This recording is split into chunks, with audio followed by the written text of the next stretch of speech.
down. We're talking about Levi's Stadium. We were talking about Super Bowl, LX. It's the biggest night in American sports, but I mean, let's be honest. For a huge chunk of the population, the football game is just the opening act for the halftime show. Exactly. And history was just made. Benito Antonio Martinez Ocasio, Bad Bunny. Bad Bunny, just walked off that stage as the first Spanish-language dominant solo artist to ever headline the Super Bowl. That is just, it's massive. The confetti hasn't even been swept up yet. It is a massive cultural milestone. It really cements a shift we've been tracking for, the last decade? Yeah. About the globalization of music. But you know me, I'm always looking at what's happening off the stage. Right, and that is exactly why we're doing this deep dive. Yeah. Right now. Because the performance was incredible, and we will get into the set list and that insane guest list in a second. But the deep dive today is really about the man behind the sunglasses. We've pulled a whole stack of sources here. We've got Vanity Fair, people, some very dense legal filings. Yeah. A $40 million lawsuit. A $40 million lawsuit and reports from the Grammys that happened just a few days ago. And when you look at all of these documents together, you don't just see a pop star. You see a guy navigating this really complex paradox. On one hand, he's performing for hundreds of millions of people. On the other, he is fighting a legal and personal war to keep his life private. So here's the mission for today. We're going to unpack how Bad Bunny balances being the biggest star on the planet while trying to keep his life locked down. We're going to look at the lawsuit that kind of threatens his whole origin story, and we are going to try to answer the question that is trending on every platform right now. Who is he actually dating? Because the clues are, well, they're messy. Messy is the perfect word for it. But before we get into the gossip and the legal stuff, we have to ground this in what just happened at Levi's Stadium. Let's talk about the spectacle. I mean, usually halftime shows are all about futuristic tech, drones, lasers, that kind of thing. Right. But Bad Bunny went the other direction. He didn't build a spaceship. He built a neighborhood. He did. The set design was incredibly specific. The sources describe a casita, a traditional little house, and a colmadito, which is like a small community grocery store. Palm trees? He brought palm trees.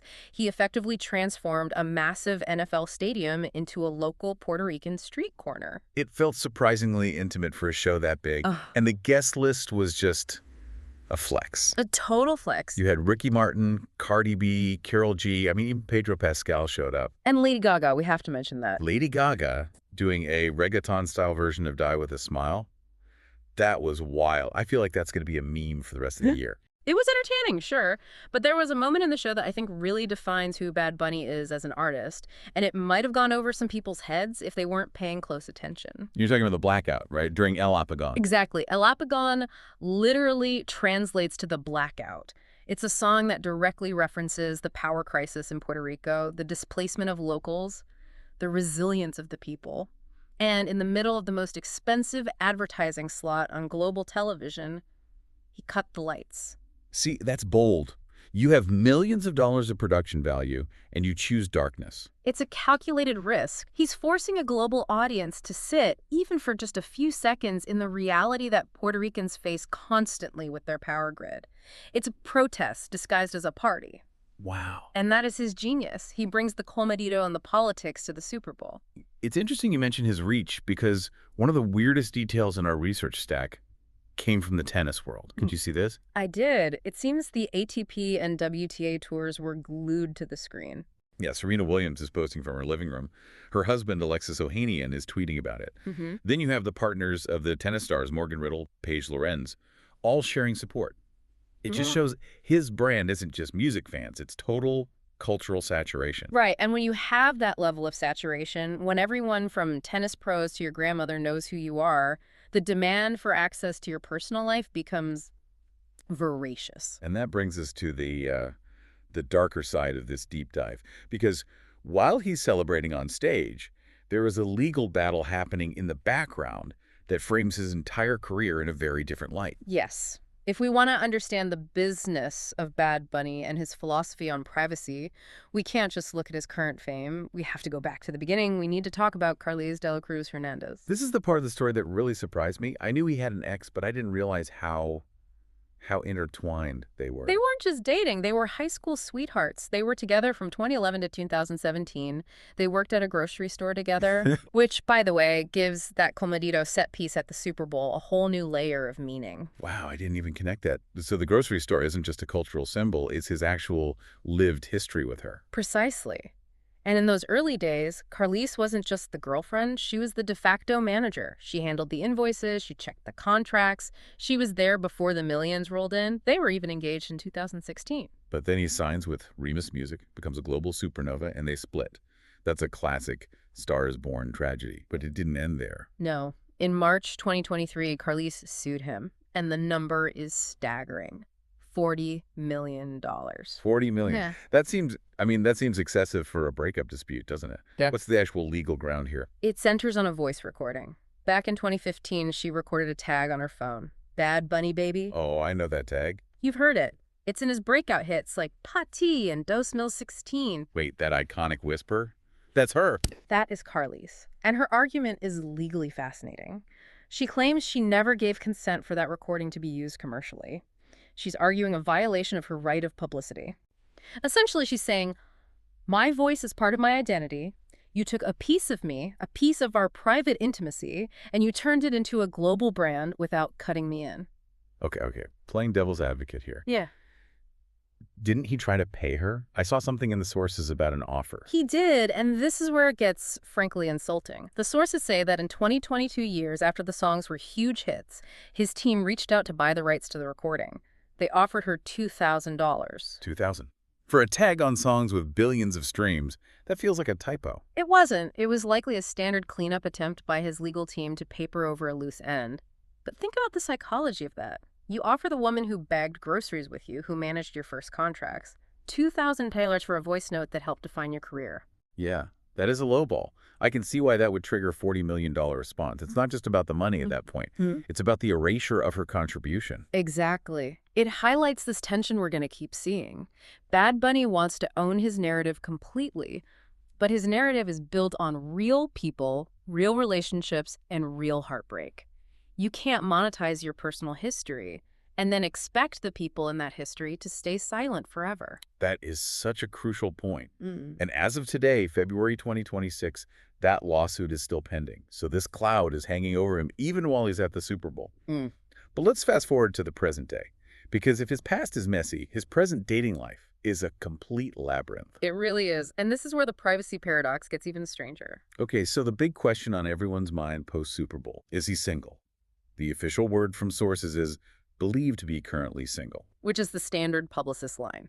But if you look at the last week, specifically the 2026 Grammys, that line starts to crumble. We have to talk about the return of Gabriella Berlingeri. For those who don't know, she was the girlfriend after Carlise. She was the one in quarantine with him, the one we all thought was the one. They split in 2022. Right. But at the Grammys just a few days ago, she was in the VIP section. She posted a photo of her wristband.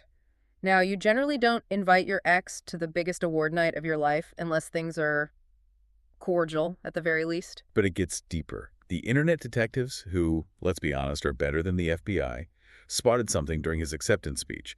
He's holding the mic, and on his left ring finger there is a gold band. A gold band on the left ring finger is a universal signal. It screams marriage or engagement. So Twitter's exploding. Is he married? Is it Gabriella? But you think he might be messing with us? We have to consider it. Look at the pattern. In August 2020, Gabriella posted a video wearing a giant diamond ring. The world went crazy then, too. Later that year, Bad Bunny did an interview and basically laughed it off, saying marriage scared him. He knows how to use jewelry to generate headlines. So he might be trolling us. Or, maybe he grew up, people change. But just to make it more confusing, there are also reports of a mystery woman. Yes. Distinct from Gabriella. Sources have spotted him recently at private events with a woman explicitly described as being outside the entertainment world. Which honestly makes the most sense for him. If you're fighting for privacy, dating a civilian, someone who isn't trying to build their own follower count, seems like the smartest move. It aligns with his stated values, but it creates this fog. Is he with the old flame, Gabriella? Is he with a new mystery partner? Or is he single and just wearing a ring to mess with the press? It's chaos, absolute chaos. But you can't talk about his dating life without discussing the relationship that really broke the internet. We have to talk about the Kendall Jenner era. The crossover event nobody saw coming. Truly, this was 2023 to 2024.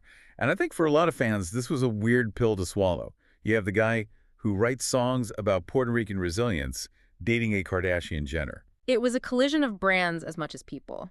It started in February 2023. Sources described them playing, and I hate this phrase, tonsil tennis, at a private club. Vivid.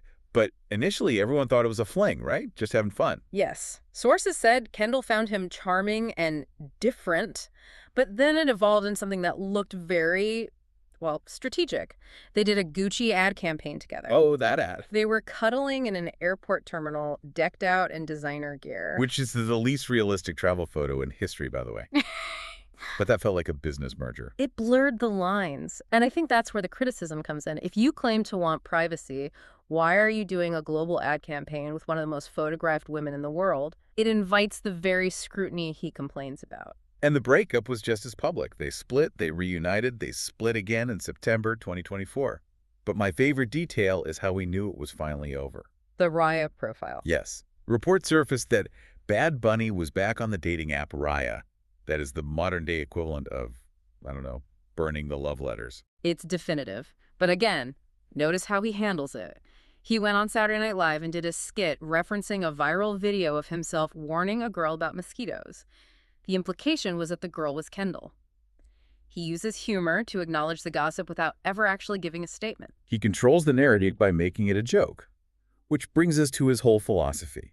Because despite the Gucci ads, despite the Super Bowl, despite the ring, he insists he doesn't owe us anything. This is the core of his worldview. In his interview with Vanity Fair,